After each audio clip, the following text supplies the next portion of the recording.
बड़ा दर्द करता है। अगले ही दिन सुबह होते होते ही वो डॉक्टर के पास में जाती है अपने बालक को लेकर। दिखाया है तो डॉक्टर बता देता है कि एक काम करना पड़ेगा, ये फोड़ा ऐसे सही नहीं होगा, काफी बड़ा है, इसका ऑपरेशन करना पड़ेगा। लेकिन आज हम ऑपरेशन कर नहीं सकते, ऑपरेशन इसका हम कल करेंगे। अब चूंकि मैया देख चुकी है रात भर हमारा लाला चिल्लाया है, दर्द से रोता रहा है, और डॉक्टर कह रहे हैं कि आज नहीं कल ऑपरेशन करेंगी, यानी आज फिर से हमें अपने लाला को ऐसे दर्द में रोता हुआ देखना पड़ेगा। कारण पूछा मैया ने, आज ऑपरेशन क्यों नहीं कर सकते? इसलिए नहीं कर सकते क्योंकि हमारे साथ जो रहते हैं वो नर्स नहीं आई है, बिना उनके हम ऑपरेशन नहीं कर सकते हैं, क्योंकि हम इसमें फोड़े में चीरा लगाएंगे, ब्लेड लगाएंगे, इसलिए इसे दर्द होगा, इसे पकड़ने के लिए नर्स का होना आवश्यक है। आज जब मैया ने कहा बस इतनी सी बात के लिए आप कह रहे हैं कि ऑपरेशन नहीं कर सकते, तो चलिए हम पकड़ते हैं अपने लाला को, आप ऑपरेशन कीजिए। डॉक्टर कहते तुम माँ हो, और एक माँ अपने बच्चे को कभी भी रोता हुआ बिलखता हुआ दर्द में नहीं देख सकती है। लेकिन आज मैया बार बार कहती हैं आप ऑपरेशन कीजिए, क्योंकि आज रात भर मेरा लाला चिल्लाएगा, उससे अच्छा है थोड़ी देर के लिए हम उसे पकड़ लेंगे, उसे कष्ट होगा हम झेल लेंगे, सह लेंगे, लेकिन ऑपरेशन हो जाएगा, हमारा लाला उतनी जल्दी सही हो जाएगा, स्वस्थ हो जाएगा। डॉक्टर को क्रोध आया, उसने कहा नहीं मानती हो तो पकड़ो। अब मैया अपने उस पुत्र को पकड़े हुए हैं। अब जैसे डॉक्टर ने ब्लेड लिया और जैसे ही चीरा लगाया, आज तो जैसे चीरा लगा है बालक बड़ी जोर से चीत्कार करता हुआ रोया है, और बालक को रोता हुआ देख माता का भी हृदय आज फटता है, विदीर्ण होता है। लेकिन एक बात बताइए, क्या मैया ने उस बालक को छोड़ दिया? उस बालक को पकड़े रही, क्योंकि ये थोड़ी देर का दर्द है और ये ऑपरेशन के बाद में हमारा लाला पुनः स्वस्थ हो जाएगा। आज उसी प्रकार सुनीति मैया भी अपने हृदय को पाषाण बनाए हुए बैठी हैं। लाला से कहती है लाला तेरी छोटी मैया ने तुझसे कुछ गलत नहीं कहा है कि वन में जाओ नारायण की समाधि लगाओ, वन में जाना चाहिए। अरे वो मैया बड़ी सौभाग्यवान होती है जिसका लाला भगवान का प्रेमी हो, भगवान का भक्त हो, जाना चाहिए। आज ध्रुव जी कहते मैया तुम भी कहती हो कि वन में जाओ भगवान को प्राप्त करो, एक बात बताओ वो है कैसा, स्वरूप कैसा है, दिखता कैसा है, रहता कहाँ पर है, हम पहचानेंगे कैसे, मिलेगा कहाँ? आज मैया ने कहा है बेटा तुम पूछते हो कि वो रहता कहाँ पर है, अरे यत्र तत्र सर्वत्र ही उसका वास है, ये बताओ वो रहता कहाँ नहीं है। स्वरूप की बात करते हो, अरे उसका कोई स्वरूप नहीं है, लेकिन उसके इतने स्वरूप हैं कि हम पहचान भी नहीं सकते। इसीलिए अगर सामने शेर भी आ जाए, ये समझना चाहिए शेर में भी उस परमात्मा का वास है, चींटी में भी परमात्मा का वास है, तुम्हारे अंदर भी बेटा उस परमात्मा का वास है, हमारे अंदर परमात्मा का वास है। यहाँ तक कि वृक्ष है, वृक्षों में भी उस नारायण का, उस परमात्मा का वास है। ध्रुव जी महाराज ने मैया से प्रार्थना की है बस अब हमें आज्ञा दीजिए, हम जा रहे हैं वन में भगवान को प्राप्त करेंगे। आज तो जैसे चले तो विचार आया है कि हम जा तो रहे हैं, लेकिन अभी तक गुरु नहीं किया है, गुरु नहीं किया है, बिना गुरु किए हम भगवान को प्राप्त नहीं कर सकते। गुरु बिन भव निधि तरई न कोई, जो बिरंज शंकर संग होई। संकल्प अच्छा है, निश्चय अच्छा है, भगवान को प्राप्त करने के लिए जा रहे हैं, लेकिन बिना गुरु के हम इस संसार रूपी भव सागर से हम पार नहीं जा पाएंगे। गुरु जीवन में होना चाहिए। ध्रुव जी महाराज ने संकल्प अच्छा किया, इसलिए सामने से नारद जी का दर्शन हुआ। नारद जी आ रहे थे। अब नारद जी विचार कर रहे, ऐसा शिष्य यदि हमें प्राप्त हो जाए आनंद आ जाएगा। ध्रुव जी महाराज ने नारद जी को देखा, ऐसा गुरु अगर हमें प्राप्त हो जाए फिर तो होंगे, लेकिन परीक्षा लेनी पड़ेगी। नारद जी विचार करते परीक्षा लेंगे इसकी, इसके बाद में ही हम इसे शिष्य बनाएंगे। समीप में आए और समीप में आकर जैसे ही ध्रुव जी महाराज ने देखा है संत नारद जी हैं, साष्टांग दंडवत लेट कर प्रणाम किया है। नारद जी कहते हैं पहली सीढ़ी मजबूत है, संत को देखकर प्रणाम किया है। परीक्षा आगे बढ़ी, किसके पुत्र हो, कहाँ जा रहे हो, इस वन में क्या कर रहे हो, आज तो बताए हैं हम उत्तानपाद के पुत्र हैं। और परिचय ही हम आपको क्या दें, अगर परिचय आप जानना चाहते हैं तो बस इतना सुन लीजिए कि किसी के गले का वो हार हूँ मैं,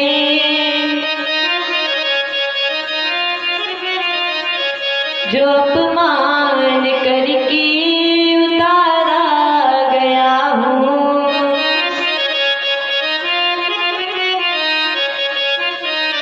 किया था पिता के प्रेम का प्रलोभन,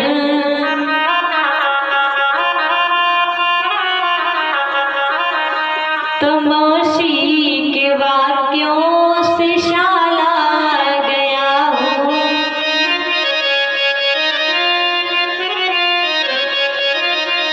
पिता से मिलने की इच्छा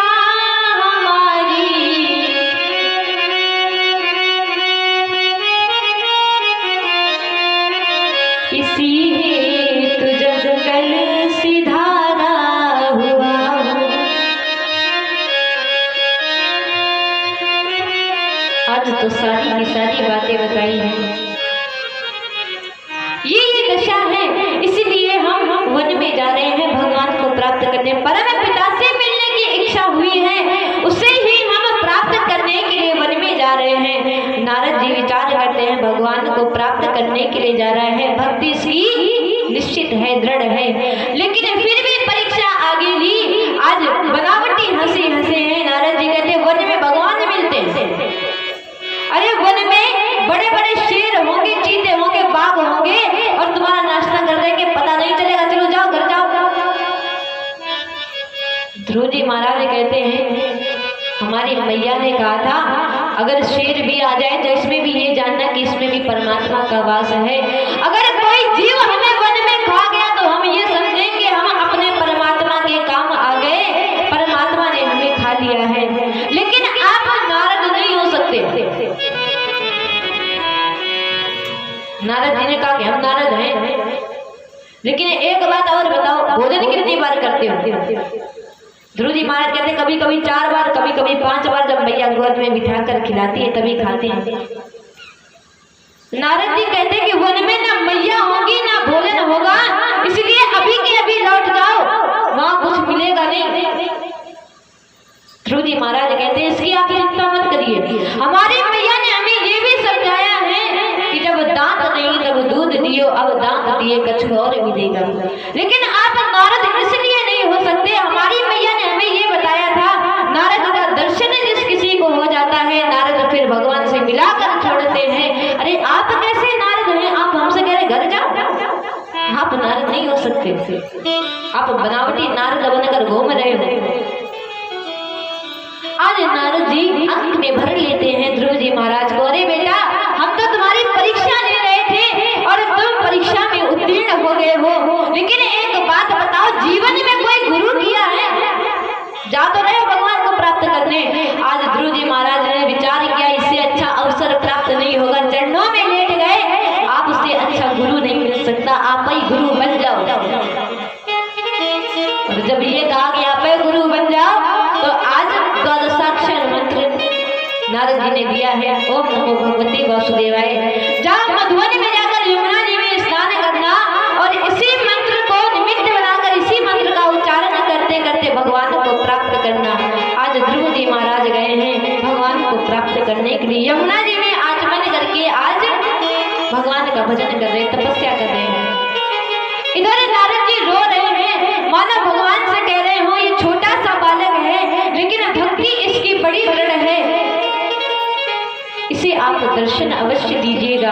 दूसरी बात, सभी लोग कहते हैं नारद का जिस किसी को दर्शन हो जाता है भगवान से मिलाकर छोड़ते। अगर आपने दर्शन नहीं दिए इस बालक का मनोबल गिर जाएगा, यही विचार करेगा कि भगवान नहीं होते हैं, इसलिए आप इसे दर्शन अवश्य दीजिएगा। 5 वर्ष की आयु है, ध्रुव जी महाराज आए हैं, लेकिन जब प्रथम महीने की ये तपस्या कर रहे हैं, भजन कर रहे हैं, तब 3 दिन तक ये कुछ खाते नहीं है कि तीरा त्राते कपित्थ वज्रासना आत्मवृत्य शारीन मासम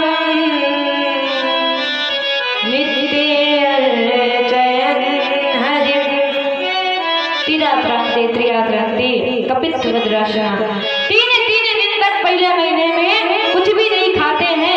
तीसरे दिन शाम को क्या खाते हैं, कुछ कैथे के फल और कुछ बेर खाकर भजन कर रहे हैं। दूसरा महीना आरंभ हुआ तो यहाँ पर पहले महीने में तो 3 दिन तक कुछ नहीं खाते थे, दूसरे महीने में 6 दिन हो जाते हैं। ध्रुव जी महाराज केवल तपस्या करते रहते हैं। जब 6वां दिन आता है शाम को सूखे पत्ते खाकर जलपान करके पुनः भजन करने लग जाते हैं। तीसरा महीना आरंभ हुआ, अब तीसरे महीने में 9 दिन तक ये कुछ नहीं खाते हैं। अखंड तपस्या हो रही, भजन हो रहा है। 9वें दिन शाम को ये जलपान कर लेते हैं, जलपान करके पुनः भगवान का भजन करने लग जाते हैं, तपस्या करने लग जाते हैं।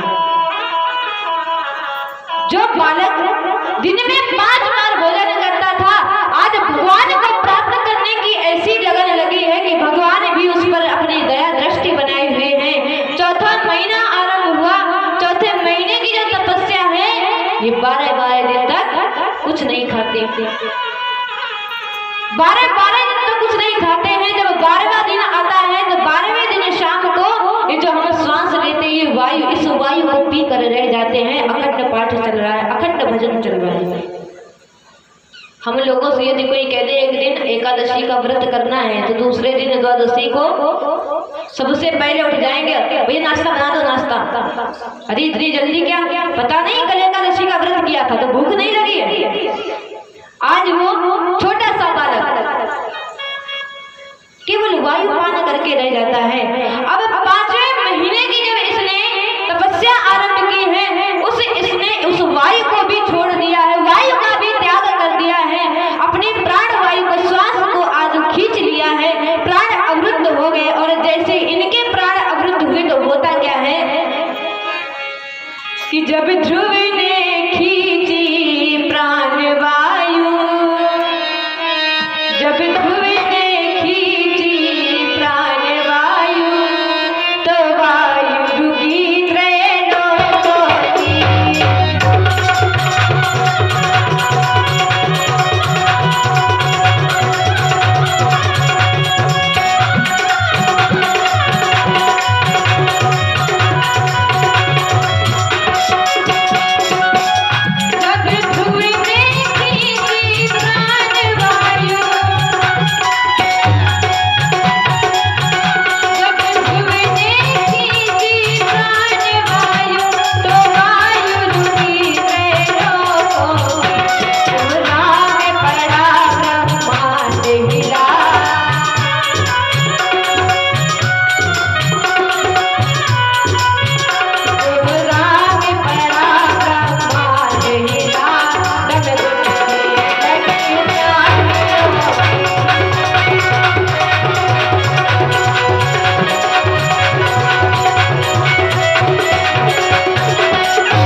श्वास नहीं ले पा रहे हैं। जल में रहने वाले जीव भी आज तिलमिला उठते हैं। देवतागण दौड़ दौड़ गए ब्रह्मा जी के पास में, ब्रह्मा जी हम सांस नहीं ले पा रहे हैं, बड़ी कठिनाई हो रही है, ये कारण क्या है इसका, ये जो कष्ट उत्पन्न हुआ है इसका कारण क्या है। ब्रह्मा जी कहते हम खुद सांस नहीं ले पा रहे, तुम्हारी क्या हम चिकित्सा करें। और जब ब्रह्मा जी से भी काम नहीं बनता तो जाते कहाँ पर है, चलो हेडमास्टर के पास में, नारायण भगवान के पास में, नारायण जी के पास में गए, निवेदन किया है हम सबको बड़ा कष्ट हो रहा है, सांस लेने में हमें समस्या आ रही है, कारण क्या है? तब भगवान ने बताया चिंता मत करो, हमारा नन्हा सा भक्त हमारी समाधि में है, प्राण अवरुद्ध हो चुके हैं, उसे पता नहीं चला है, अभी हम जा रहे हैं उसे दर्शन देंगे और जैसे ही दर्शन देंगे उसका श्वास चलने लग जाएगा, उसके साथ साथ आप सबके भी कष्टों की निवृत्ति होगी, आप सबके भी श्वास चलने लग जाएंगे। जो झांकी ध्रुव जी महाराज के हृदय में विराजमान है, उसी का चिंतन करते करते आज समाधि में खड़े हुए हैं, आज उसी रूप में भगवान सामने विराजमान है, लेकिन ध्रुव जी महाराज नेत्र नहीं खोलते। भगवान कहते हैं हम भगवान हैं, दर्शन देने के लिए आए हैं, ध्रुव जी महाराज विचार कर रहे हैं पता नहीं कौन हो हमारी ये समाधि भंग करने के लिए आया हो, नेत्र नहीं खोले। भगवान ने लीला की, जो हृदय में झांकी विराजमान थी उस झांकी को ही भगवान ने आज खींच लिया और जैसे ही वो रूप आज लुप्त हुआ है, बड़बड़ा कर आज ध्रुव जी महाराज ने नेत्र खोले हैं और जैसे नेत्र खोले मानो उसी रूप में आज भगवान दर्शन दे रहे हैं। बोलो गोविंद भगवान की, उसी रूप में भगवान खड़े हैं। अब तो ध्रुव जी महाराज ने जैसे ही देखा है तो कुछ बोल नहीं रहे हैं, केवल भगवान का दर्शन कर रहे हैं, भगवान का दर्शन करते जा रहे हैं। 10 मिनट हुए, 20 मिनट हुए, आधा घंटा हो गया, 1 घंटा हो गया, ना भगवान कुछ बोले ना ध्रुव जी महाराज कुछ बोले।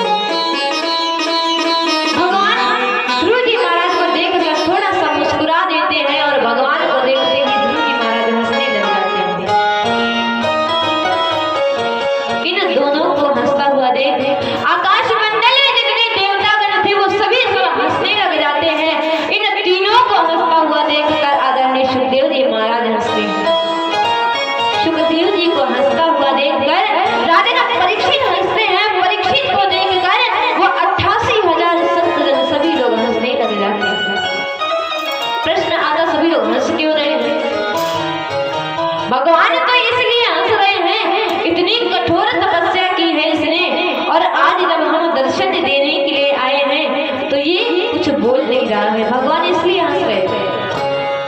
ध्रुव जी महाराज इसलिए हंस रहे हैं, भगवान बोले तो बोले क्या, कुछ आता ही नहीं है। जब बोलना सीखे तब से एक मंत्र मिल गया, ओम नमो भगवते वासुदेवाय, उसके अलावा कुछ सीखे ही नहीं तो बोलेगा। ध्रुव जी महाराज इसलिए हंस रहे हैं। अब आकाश मंडल में सारे देवतागण इसलिए हंस रहे हैं, अरे अगर ऐसा अवसर हमें प्राप्त होता, मांगने की लंबी चौड़ी लिस्ट तैयार करके भगवान को देते, इतनी तपस्या की ये चाहिए दीजिए। देवता तो इसलिए हंस रहे हैं। अब यहाँ पर सुखदेव जी महाराज इसलिए हंस रहे, अरे देवताओं जिसे भगवान प्राप्त हो गए हो वो इन संसारिक चीजों की कामना क्या करेगा, ये उसके लिए कोई महत्व कोई मायने नहीं रखती। सुखदेव जी को देखकर राजा परीक्षित जी इसलिए हंसते हैं, धन्य है आप जैसा हमें गुरु मिला है, कथा के माध्यम से भगवान के स्वरूप की, भगवान की झांकी का दर्शन करा दिया है। अब परीक्षित को देखकर सभी संत जन इसलिए हंस रहे हैं, धन्य हो परीक्षित, सुखदेव जैसा तुम्हें वक्ता मिला है, गुरु मिला है, जिसने 7 दिनों का प्रण लिया है, 7 दिनों में हम तुम्हें मोक्ष की प्राप्ति करा कर ही मानेंगे।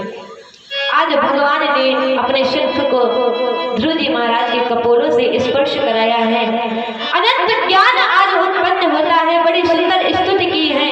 भगवान ने कहा कुछ मांग लो, ध्रुव जी महाराज कहते बस आपके जो भक्त हैं उनका सत्संग मिलता रहे, उनका साथ मिलता रहे, आपकी भक्ति मिलती रहे, दिन रात बढ़ती रहे, और कुछ नहीं चाहिए। अब भगवान से तो कुछ छिपा नहीं कि इसने तपस्या क्यों की थी, गद्दी के लिए। इसीलिए भगवान ने कहा कि तुम्हें भक्ति तो प्राप्त हो चुकी है, लेकिन पहले जाओ और जाकर अपना राजपाट संभालो, राजभार देखो जाकर। भगवान ने इतनी कृपा की है, एक लोक भी दान में दिया है जिसे हम कहते हैं ध्रुव लोक। राजा को पता चला हमारा पुत्र भगवान को प्राप्त करके लौट रहा है, सुंदर सुंदर रथ लेकर आए, लेकिन ध्रुव जी महाराज ने उन सब